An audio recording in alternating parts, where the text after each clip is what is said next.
Includes 4 candidates, 2 Republicans and now 2 Democrats, with Milwaukee County Executive David Crowley's official entrance into the race yesterday.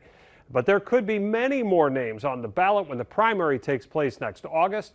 Let's break it down with the man who knows best. And we welcome in J.R. Ross, of course, the editor of WisPolitics.com. So, J.R., David Crowley's entrance into the race is certainly not a surprise. Is it moving the meter, though, now that he's officially in? Does it move the meter in Madison or even speed up the clock for anybody else considering getting into the race?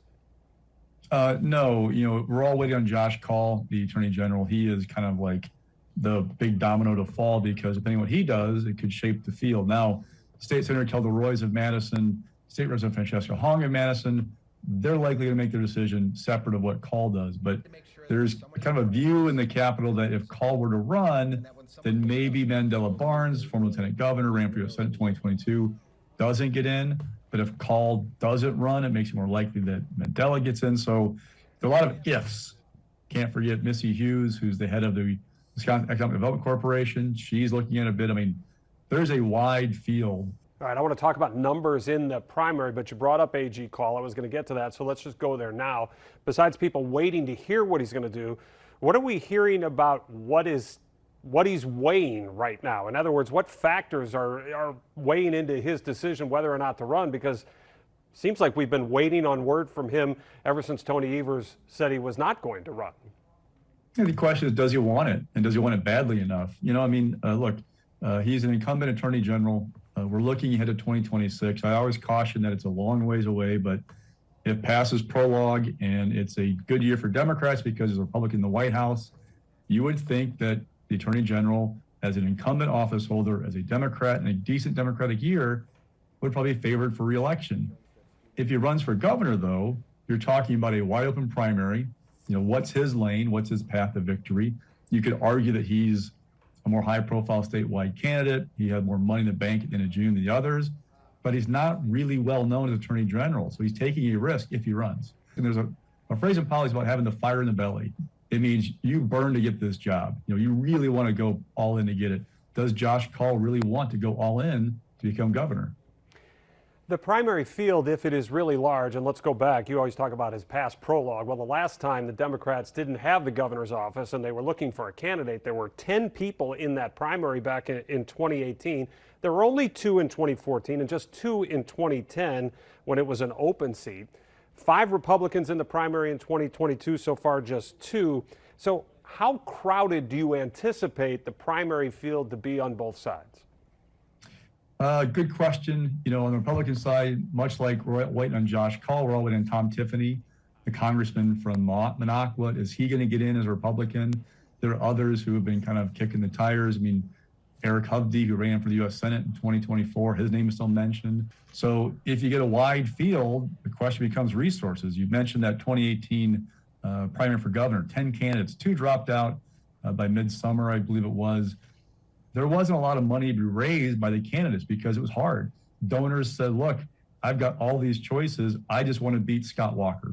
So I'm going to wait until after the August primary and then jump on that winner and help him or her then. Kelda Roys, who again, considering to run again, I think she raised about $1 million for her campaign. Governor Evers, who was then State Superintendent Evers, raised about less than $700,000. Now, he got help from outside groups that did ads for him, but he was kind of more running on name ID from being on the ballot, the spring before and being a statewide elected official. So whoever gets in on the Democratic side, it's going to be a slog to raise money. On the Republican side, Bill Berrien, businessman from southeastern Wisconsin, he has personal resources. Josh Shulman from Washington County, the county executive, we don't think he has deep resources. I'm saying I don't think because we haven't seen like financial disclosure statements and those kinds of things. Tiffany's not a strong fundraiser historically. His congressional seat, that's an issue for him.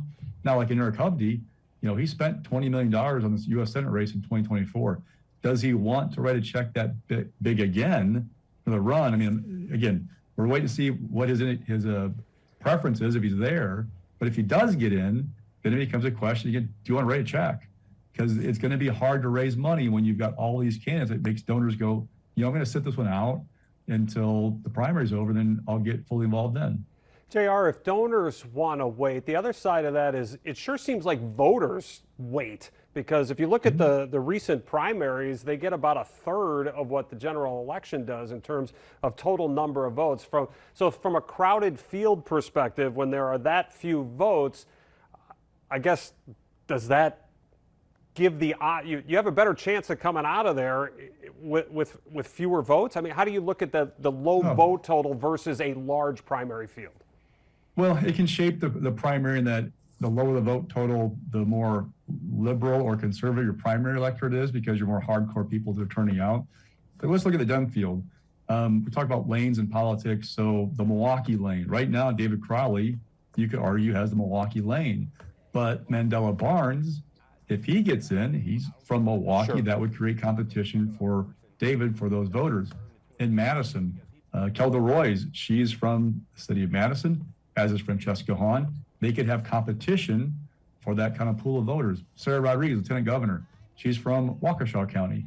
Now, people forget a lot of times that the three biggest counties for votes in a Democratic primary, roughly about 45% each year, are Milwaukee, Dane, and Waukesha counties. Waukesha is a distant third between the other two, but still a deep pool of votes. So can Sarah use a crowded field of people, multiple from Milwaukee and Dane counties, to ride the suburban vote? Maybe in Josh Kaul. What's his foundation? Remember his mom, Peggy Lautenschlager, who was Attorney General, was in the state assembly back in the 80s, I think it was, or the early 90s, from Fond du Lac. He went out west for school, worked out east as a prosecutor, came back to Madison. Like, what is his base? Is it just more of a statewide elected official, or has he got some regional support? A lot of things are up in the air until you get that field settled. It's kind of hard to figure out where they all fit and where they have to kind of try and attract votes outside their comfort zone, if you will, in this race like this. All right, well, we'll see if the official entrance by David Crowley will help settle some of the other people considering a run. JR, thanks as always for the time and insight. We appreciate it. Anytime.